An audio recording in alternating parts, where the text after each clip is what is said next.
அனைவருக்கும் வணக்கம். தாய் டிவி லண்டன் மூலயமா நம்ம இன்னைக்கு சந்திக்க இருக்கிற குடும்பம் வந்து நல்லதோர் குடும்பம் பல்கலைக்கழகம்னு சொல்லுவாங்க. உண்மையான ஒரு தமிழ் குடும்பத்தை அறிமுகப்படுத்துங்கன்னு சொன்னால் இந்த குடும்பத்தை தான் அறிமுகப்படுத்தணும்னு மனசார சொல்கிறேன். ஏன்னா அவங்க இன்டர்வியூலாம் பார்க்கும்போது அவங்களோட பணிவு, அந்த இனிமை, அந்த தமிழுக்காக அவங்க வச்சிருக்கிற அந்த ஒவ்வொரு சிந்தனைகள், அப்புறம் வந்து இந்த பாகுபலி பார்க்கும்போது ஒவ்வொரு விஷயத்தையும் செதுக்கியிருப்பாங்க. அதே மாதிரி இவங்களோட இந்த திருக்குறளுக்கான முயற்சியை பார்த்தீங்கன்னாக்க ஒவ்வொன்றையும் செதுக்கியிருக்காங்கங்கிறதுல வந்து லைக் இதை மிகைப்படுத்தி சொல்லலை. அண்ணனோட ஒரு நீங்கள் தான் வந்து இதில் மெயின் ஹீரோவாக இருக்கீங்க. இதில் வந்து இப்போ 7 சொற்களில் திருவள்ளுவர் முடிச்சிருப்பார். ஆனால் 14 சொற்களுக்குள்ளே அந்த விளக்கத்தை முடிச்சாகணுங்கிற அந்த சிந்தனை எப்படி வந்துச்சு உங்களுக்கு? முதல்ல இது பண்ணுறதே சிம்பிளாக போய் எல்லாருக்கும் ரீச் ஆகணுன்றது தான். அதை வந்து நம்ம பெருசாக சொல்லிக்கிட்டு அது ஒரு பெரிய கட்டுரை மாதிரி இருக்கக்கூடாதுன்றது ஒரு எண்ணம். சிம்பிளாக செய்கிறதுக்கு டியூனுமே ரொம்ப ஷார்ட்டாக ஒரு ரீல்ஸ் எப்படி இன்றைக்கி வருதோ ஒரு நிமிஷத்துக்குள்ளே அது முடியணும். ஒரு நல்ல விஷயம் ஒரு நிமிஷத்துக்குள்ளே முடியணுன்றது ஒரு தாட் இருந்தது. அதுக்கு ரொம்ப பெருசாக இருந்தால் சரியாக வராது. அதனால் என்னுடைய நண்பர் அவர் சக்தி வாசன் சொல்லிட்டு அவர் தான் தமிழ் உரை எழுதினவர். ஸோ அவருக்கு ஒரு சின்ன ரிக்வஸ்ட் மட்டும் கொடுத்தேன். 7 வார்த்தையில் திருக்குறள் இருந்தால் 14 வார்த்தைக்குள்ளே அது இருந்தால் ரொம்ப நல்லாயிருக்கும், கணக்கும் சரியாக வருது 7x2ன்ற மாதிரி. ஸோ அதுக்குள்ளே பண்ணோன்னா அவருமே ரொம்ப சந்தோஷம், புது தோட்டாக இருக்குதுன்னு சொல்லிட்டு சொன்னார். பசங்களுக்கும் அந்த அர்த்தம் வந்து புரியும் போது அவங்க கம்போஸ் பண்ணுறது அரேஞ்ச் பண்ணுறதெல்லாம் அந்த அர்த்தத்தை சார்ந்து தான் பண்ணியிருக்காங்க. என்னமோ ஏதோ ஒன்று பண்ண முடிச்சா போதுன்றது கிடையாது. அந்த அர்த்தம் என்ன பொருளோ அதுக்கேற்ற மாதிரி தான் அதை மேட்சிங்காக அதை வந்து டியூன் பண்ணதும் அதை அரேஞ்ச் பண்ணி அதை ஒரு முழுமை ஆக்குனதும் அவங்களுக்கு தான் ஃபுல் கிரெடிட். ஹீரோவே கிடையாது, ஜஸ்ட் இது ஒரு தாட்டு தான். வந்து அதை எக்ஸிக்யூட் பண்ணது மொத்தம் பசங்க மட்டும்தான். ஸோ அதுதான் எங்கள் லண்டன் வாழ் மக்களை பொறுத்த வரைக்கும் நீங்கள் தான் ஹீரோ, நீங்கள் 2 பேர் தான் ஹீரோவாக இருக்கீங்க. இல்லை, இது உண்மையாக சொல்கிறேன். இதில் இன்னொரு விஷயம் வந்து பார்த்தீங்கன்னாக்க இப்போ இந்த சினி உலகத்துலேயும் வந்து பார்த்தீங்கன்னாக்க எல்லாரும் அந்த காலத்துலேருந்து இந்த காலம் வரைக்கும் சொல்லுவாங்க, மண்ணும் பெண்ணும் பொண்ணும் தானே மனிதர்களின் திருத்தேன்னு சொல்லிட்டு. ஆனால் உங்கள் குழந்தைகள்கிட்ட வந்து அந்த புகழோட ஆசையும் இல்லாமல், ஒரு பணத்தோட ஆசையும் இல்லாமல், ஏன்னா அவங்க பேசும்போதே அது எங்களால் உணர முடியுது. ஸோ இதெல்லாம் வந்து பார்த்தீங்கன்னாக்க இது வியப்பாக இருக்குது. நீங்கள் வந்து எப்படி இந்த புகழ், இந்த பணம்லாம் இல்லை, நம்ம மொழிக்காக செய்வோம், நம்ம கலைக்காக செய்வோம்னு சொல்லிட்டு இந்த பிள்ளைங்களை ஒவ்வொரு விதமாக எப்படி செதுக்குனீங்க? ஸோ அதை கொஞ்சம் சொல்லுங்கள். அது பெரிய சாப்டர். பட் இது வந்து கூடி வந்ததுன்னு தான் சொல்லணும். இது யூனிவர்ஸோடைய பிளெஸிங்ஸ். எங்கள் கையில் ஒன்றுமே கிடையாது.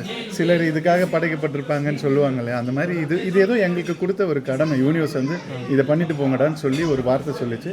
அது எங்களால் முடிஞ்சது. அந்த வயசில் அவங்களுடைய ப்ரைம் வயசில், அதாவது டீனேஜ்ன்ற ஒரு ப்ரைம் வயசில் அவங்க வேறு எந்த டைவர்ஷனும் இல்லாமல் இந்த 10 வருஷம் இதுக்காக அவங்கள தயார்படுத்திக்கிட்டது தான் இந்த பயிற்சி எல்லாமே. அது வந்து எக்ஸிக்யூஷன் எங்கே வருதுன்னா, இந்த மாதிரி திருக்குறள்ன்ற மாதிரி ஒரு மாரலை வந்து மியூசிக்கலாக ஜனங்களுக்கு எடுத்து இந்த உலகத்துக்கு கொடுத்தது வந்துட்டு எங்கள் கையிலேயே கிடையாது. இது யூனிவர்ஸுடைய பிளெஸிங்ஸ். அதை நீங்கள் நீங்கள் ஒவ்வொருத்தரும் நீங்கள் தான் பெரியவங்க. இவங்க ஏதோ செய்துட்டாங்கன்ற மாதிரி இல்லாமல் இப்படி செய்திருக்கீங்களேன்னு சொல்கிறீங்க பாருங்க, இதுதான் சந்தோஷம். கண்டிப்பாக. நான் வந்து பர்மாலேருந்து வந்திருக்கேன். நான் வந்து பர்மா தமிழன். ஸோ அண்ணனோட ஃபேமிலியும். ஸோ எங்களுக்கெல்லாம் ரொம்ப வியப்பாக இருக்குது. அம்மா, நீங்கள் ஒரு 2 வார்த்தை நீங்கள் சொல்லுங்கள். ஏன்னா இதில் வந்து அந்த 2 லட்சத்துக்கு மேல் வந்ததை ஒவ்வொரு மேலா சரி பார்த்து அதற்கான செஞ்சீங்கிறத கேட்கும்போது இன்னைக்கு அந்த இன்டர்வியூ முத பார்க்கும்போது எனக்கு கண்ணிலலாம் கண்ணீர் வர மாதிரி இருந்துச்சு. ஏன்னா அந்த அளவுக்கு ஒரு உழைப்பை இந்த தமிழுக்காக, இந்த அறம் சார்ந்த சிந்தனையை அடுத்த தலைமுறைக்கு கொடுக்கணும்னு நீங்கள் நினச்சிங்க பாருங்க. ஸோ அதற்காகவே இந்த 2 பேருக்குமே, இந்த குடும்பத்துக்கே தலைவணங்கிறேன். தாய் டிவி சார்பாக நம்ம தெரிவித்துக் கொள்கிறோம். சொல்லுங்க, கொஞ்சம் சொல்லுங்க.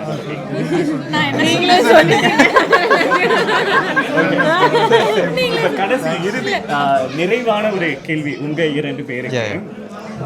இப்போ வந்து பார்த்தீங்கன்னாக்க இப்போ திருக்குறள் படித்தா என்ன ஆகுங்கிறத சொல்கிறத விட நீங்கள் செய்கிறத கேட்குறத விட, ஆனால் இந்த திருக்குறள் வந்து இந்த 10 வருடமாக உங்கள் குழந்தைகளை எப்படி செதுக்கியிருக்காங்கங்கிறத தான் வந்து நான் பார்க்குறேன்.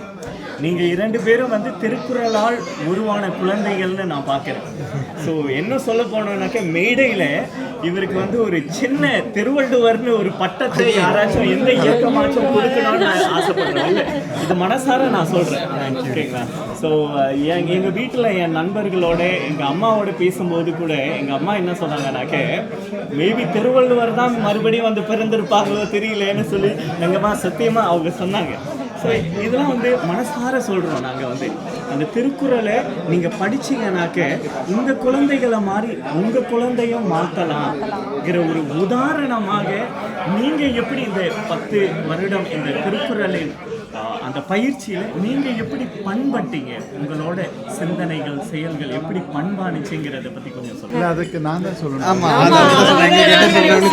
இல்லை, இது வந்து உண்மையாக சொல்லப்போனால் இது வந்துட்டு அன்பு. வீட்டில் வந்துட்டு நாங்கள் காட்டின அன்பு, அவங்க காட்டின ரிட்டர்ன்ஸ், நாங்கள் கொடுத்த ஒரு சின்ன சின்ன ரிக்வெஸ்ட்டு அவங்க ஃபில்ஃபில் பண்ணுறது. ஸோ இப்படி தான் எல்லாமே ஒரு கிவ் அண்ட் டேக் மாதிரி தான். பசங்களாக இருந்தால் கூட நீங்கள் அன்பு செலுத்தினா தான் அது ரிட்டர்ன்ஸாக வரும். நீங்கள் அக்கறை காட்டினீங்கன்னா ரிட்டர்ன்ஸாக வரும். மரியாதை, அதை விட பிள்ளைங்களுக்கு அன்பு காட்டுறது மட்டும் முக்கியம் இல்லை, பிள்ளைங்களுக்கு மரியாதை கொடுக்கணும். அதுதான் நாங்கள் அப்படி அவங்களுக்கு கொடுத்தது மரியாதை. இப்போ வரைக்கும் வாடா போடான்னு கூட நாங்கள் சொன்னது கிடையாது, வாங்க போங்கன்னு தான் சொல்லுவோம்.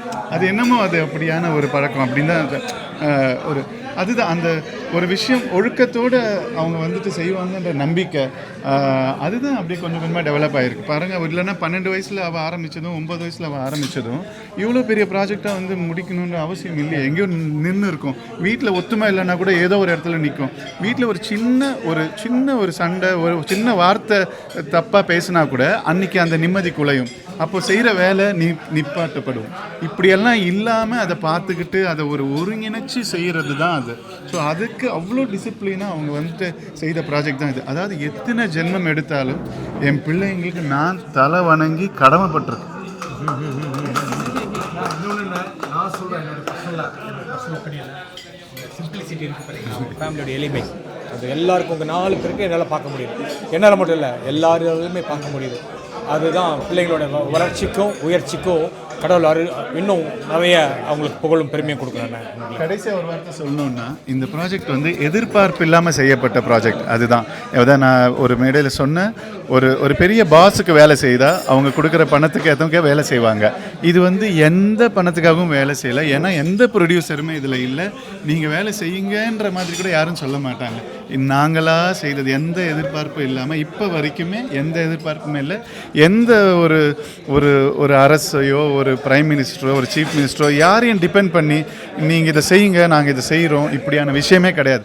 இது முழுக்க முழுக்க முழுக்க முழுக்க ஒரு பொறுப்புணர்வோட இது காலத்துக்கு அடுத்த ஜெனரேஷனுக்கும் இந்த ஜெனரேஷனுக்கும் நம்ம தமிழுடைய மூத்த டீச்சர் அவர் சொல்லி கொடுத்ததை இப்படி பாட்டாக கொண்டு போய் சேர்க்கணுன்ற ஒரே ஒரு தாட் மட்டும்தான். இது எப்படி மாறினாலும் பரவாயில்ல, எத்தனை பேர் கேட்டாலும் பரவாயில்லன்ற ஒரு எண்ணத்தில் தான் நாங்கள் பண்ணோம். இது பொறுமையாக ஸ்லோவாக கூட இது டெவலப் ஆகி பல ஆண்டுகளுக்கு அப்புறமா ரீச் ஆனால் கூட பரவாயில்ல. இதுக்கு ஒரு லாபி பண்ணுறதோ, இது அட்வர்டைஸ்மெண்ட் பண்ணுறதோ, ப்ரொமோஷன் பண்ணுறதோ எதுவுமே தேவைப்படாது. இது அது பாட்டுக்கு நடக்கும். என்ன நடக்குதோ அதுதான் சித்தம். அதுதான் எங்களுக்கு. ஸோ அதனால் எதிர்பார்ப்பு இல்லாத வாழ்க்கை. அதனால் ரொம்ப நன்றி.